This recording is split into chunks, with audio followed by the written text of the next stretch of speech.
तो दोस्तों, आपका स्वागत है हमारे चैनल पे। यहाँ सन्नाटा गहरा और हवा में खून की बू है और कहानी शुरू होती है जब अंधेरा बोलता है। और आज मैं जो कहानी आपको सुनाने जा रहा हूँ उसका नाम है हॉन्टेड हाईवे। रात के करीब 1 बजे का समय था। अरुण अपनी कार से सुनसान हाईवे पर लौट रहा था। बारिश रुक चुकी थी, लेकिन सड़क पर जगह जगह पानी जमा था। चारों तरफ बस अंधेरा और दूर दूर तक कोई इंसान नहीं। अरुण ने म्यूजिक ऑन कर रखा था ताकि नींद ना आए। तभी अचानक हेडलाइट की रोशनी में सड़क के किनारे एक औरत खड़ी नजर आई। साड़ी पहने हुई, खुले बाल और सिर थोड़ा झुका हुआ। अरुण ने ब्रेक लगाई, कार रुकी और खिड़की से बाहर झाँका। मैडम, आप यहाँ इस वक्त अकेली? उस औरत ने धीरे से चेहरा उठाया और बस हल्की सी मुस्कान दी। उसकी आंखें लाल चमक रही थी और होठों से पानी नहीं, खून टपक रहा था। अरुण ने घबराकर कार आगे बढ़ाई, लेकिन स्पीड बढ़ाने के बावजूद वो औरत अभी भी ठीक कार के पास खड़ी थी, जैसे जगह बदल ही नहीं रही थी। अचानक कार का इंजन बंद हो गया। अंधेरा, सन्नाटा और सिर्फ उस औरत की फुसफुसाहट। तुम्हें यहाँ नहीं आना चाहिए था।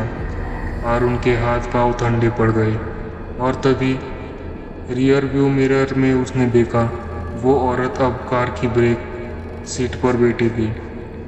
अरुण का दिल इतना तेज धड़क रहा था कि मानो छाती फाड़ कर बाहर आ जाए।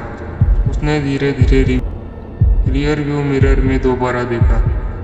वो औरत बैक सीट पर बैठी हुई थी, सिर झुकाकर कुछ बुदबुदा रही थी।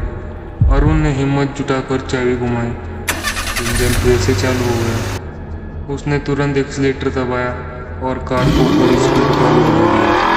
बारिश फिर से तेज हो चुकी थी, लेकिन हर मोड़ पर, हर स्ट्रीट लाइट के नीचे वो औरत कार के किनारे किनारे चलती हुई दिखाई देती थी। कभी दाईं तरफ, कभी बाईं तरफ, मानो उसके साथ साथ दौड़ रही हो। अरुण के माथे पर पसीना और आंखों में डर था। उसने सोचा, अगर मैं अगली पेट्रोल पंप तक पहुंच गया तो बच जाऊंगा। लेकिन अचानक हाईवे के बीचों बीच एक पुराना टूटा हुआ पुल आया। जैसे ही कार उस पुल पर पहुंची, स्टीयरिंग अपने आप घूमने लगा। अरुण ने ब्रेक दबाने की कोशिश की, लेकिन ब्रेक काम ही नहीं कर रहे थे। तभी उसके कानों वही औरत की आवाज़ गूंजी, यही मेरा खून बहा था। अरुण ने खिड़की से झांका और देखा, पुल के नीचे गहरी खाई में एक पुरानी गाड़ी पलटी हुई थी, जिसमें लाशें पड़ी थी और उनमें से एक बिल्कुल उसी औरत जैसी थी। अचानक बैक सीट से बर्फ जैसी ठंडी उंगलियां उसके कंधे पर रखी गई। अरुण ने मुड़कर देखा, वो औरत अब उसके चेहरे के बिल्कुल करीब थी। उसके होठ खुले और एक भयानक चीख ने पूरे हाईवे को हिला दिया। अरुण के कानों में उस औरत की चीख गूंज रही थी। उसकी आंखें खून जैसी लाल हो चुकी थी और चेहरा आधा जला हुआ दिख रहा था।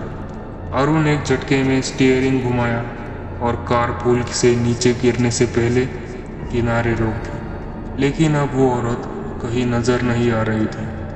अरुण हांफते हुए कार से बाहर निकला और फोन निकालकर नेटवर्क चेक किया। शून्य, सिर्फ हवा की डरावनी सीटी और बारिश की आवाज़ थी। तभी सड़क पर कुछ मीटर दूर वो औरत खड़ी थी।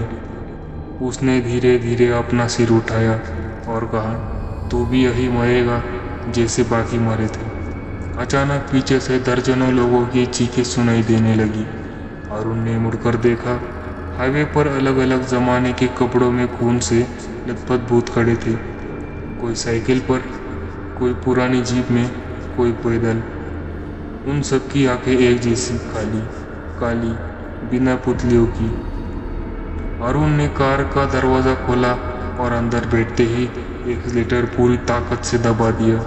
लेकिन कार की हेडलाइट अब उसी टूटी पुल पर आकर रुक गई। स्पीडोमीटर पर सुई 0 पर अटक गई। बैक मिरर में वो औरत की शक्ल फिर दिखी, लेकिन इस बार अकेली नहीं थी। उसके पीछे दर्जनों भूत सवार थे। सभी हंस रहे थे। वो हंसी धीरे धीरे चीख में बदल गई। अरुण की चीख भी उन्हीं में शामिल हो गई। और फिर हाईवे पर सिर्फ बारिश और खाली सड़क बची। आज भी लोग कहते हैं उस रात से लेकर आज तक उस हाईवे पर जो भी ड्राइवर रुकता है वो वापस नहीं लौटता। और बारिश की रात में वहाँ से गुजरते हुए कभी कभी बैक सीट पर एक औरत बैठी दिखाई देती है मुस्कुराते हुए। तो गाइस, आपको ये स्टोरी थोड़ी भी अच्छी लगी हो और कल भी ऐसी ही खून जमा देने वाली स्टोरी सुननी हो तो अभी सब्सक्राइब करें हमारे चैनल को जब अंधेरा बोलता है।